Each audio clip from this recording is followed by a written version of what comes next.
গভীর রাত। কিভাবে যেন অ্যাপার্টমেন্টের নিচতলায় আগুন লেগে গেল। আগুন ধীরে ধীরে ছড়িয়ে পড়তে থাকলো সারা অ্যাপার্টমেন্ট জুড়ে। এই অ্যাপার্টমেন্টের একটি ফ্ল্যাটে একজন নারী তার 2 মেয়ে এবং একজন ছেলেকে নিয়ে থাকেন। সে রাতে তার সন্তানেরা তার সাথেই ঘুমাচ্ছিল, আর পাশের কক্ষে ঘুমাচ্ছিল তার বৃদ্ধা মা। তিনি তার মায়ের সাথেই থাকেন।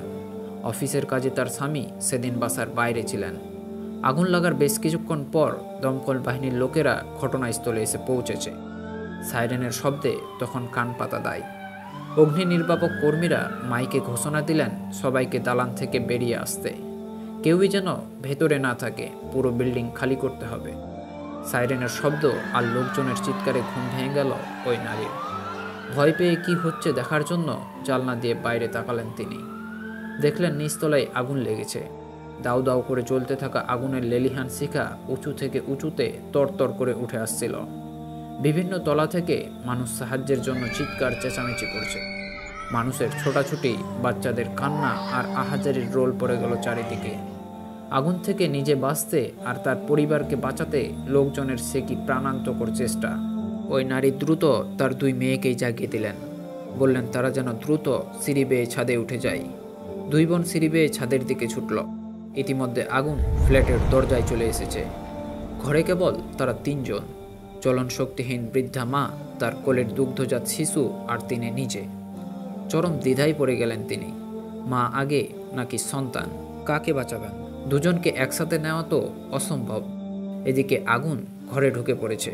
তাকে যা সিদ্ধান্ত নেওয়ার এক্ষুনি নিতে হবে। তিনি এক মুহূর্ত আর ভাবলেন না। নিজের শোবার রুমে কোলের শিশুকে রেখে তিনি ছুটলেন বৃদ্ধা মায়ের রুমে। বৃদ্ধা মাকে পিঠে তুলে নিয়ে ছুটলেন সিঁড়ির ধারে। তিনি এক প্রকার ধরেই নিয়েছিলেন যে তার ছোট্ট সোনাকে তিনি আর কোনোদিনই দেখবেন না। আগুনের লেলিহান শিখা তাকে পুড়িয়ে ছাই করে ফেলবে, এ কথা ভাবতেই তার 2 চোখ বেয়ে অশ্রুর ফোয়ারা নেমে এলো। সিঁড়ি বেয়ে উঠতে উঠতে দেখলেন পুরো ফ্ল্যাটে আগুন ছড়িয়ে পড়েছে। আগুনের তাপে বাচ্চা ছেলেটা তীব্র আর্তনাদ করে কাঁদতে লাগলো। রাস্তা থেকে শিশুটির তীক্ষ্ণ কান্নার আওয়াজও শোনা যাচ্ছে, কিন্তু কেউই জ্বলন্ত ফ্ল্যাটে ঢোকার সাহস করল না। বাচ্চা ছেলেটি এখনও দুধ এবং তার মায়ের কোলও ছাড়েনি। এই নিষ্পাপ একটা শিশু পৃথিবী থেকে এভাবে বিদায় নেবে, এ কথা ভাবতেই কান্নায় ভেঙে পড়লেন তিনি। তার দুনিয়া অন্ধকার হয়ে আসতে লাগলো।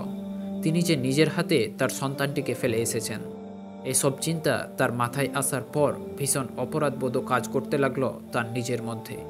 তীব্র আবেগ আর আকুতি নিয়ে তিনি আল্লাহর কাছে দোয়া করলেন। তিনি দোয়া করলেন আল্লাহ যেন তার নারী ছেঁড়া ধনকে রক্ষা করেন। আগুন নিয়ন্ত্রণে দমকল বাহিনীরা নিরলস চেষ্টা চালিয়ে যাচ্ছে। অল্প সময়ের মধ্যে তারা আগুন পুরোপুরি নিয়ন্ত্রণে এনেও ফেলেছে। কিছুক্ষণ পর একজন উদ্ধারকর্মী ধোঁয়া ভরা দালান থেকে ছুটে বেরিয়ে এলো। তার কোলে যত্নে আগলে ধরা সেই ছোট্ট শিশুটি। এরকম আগুনের উত্তাপেও কোনো ক্ষতিই হয়নি তার। এই দৃশ্য দেখে ভিড়ের মধ্যেও উল্লাসধ্বনি ছড়িয়ে পড়ল। রাস্তায় সবাই আনন্দ করতে লাগলো এবং খুশিতে একে অপরকে জড়িয়ে ধরতে লাগলো। সবাই চিৎকার করে আল্লাহু আকবার, আল্লাহু আকবার বলতে লাগলো। ছাদ থেকে ওই নারী খুশির ধ্বনি শুনে নিচে তাকালেন।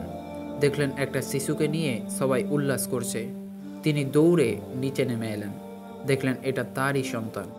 নিজের চোখকে বিশ্বাস করাতে পারছিলেন না তিনি। আগুনের একটু ছোঁয়াও লাগেনি তার সন্তানের শরীরে। তিনি পরম মমতায় ছেলেকে বুকে জড়িয়ে ধরলেন আর অঝরে কাঁদতে লাগলেন। সেজদায় পড়ে সর্বশক্তিমান আল্লাহ সুবহানাহু ওয়া তাআলার কৃতজ্ঞতা যাপন করলেন। কিভাবে সম্ভব হলো এই অসম্ভব কাজটি? ওই নারী তার মায়ের জীবনকেই বেশি প্রাধান্য দিয়েছিলেন। প্রতিদানে সর্বশক্তিমান আল্লাহ আগুনের নিকট রেখে আসা তার সন্তানকে বাঁচিয়ে দিলেন অক্ষত অবস্থায়। সুতরাং মায়ের প্রাপ্য অধিকার যে দেবে, আল্লাহ তাকে কখনোই হতাশ করবেন না। তাছাড়া তিনি নিজেও একজন মা। সন্তানের জন্য প্রসারিত মায়ের দুহাত, কান্না বিজড়িত আর্তনাদ রব্বুল আলামিন কবুল করে নিয়েছেন।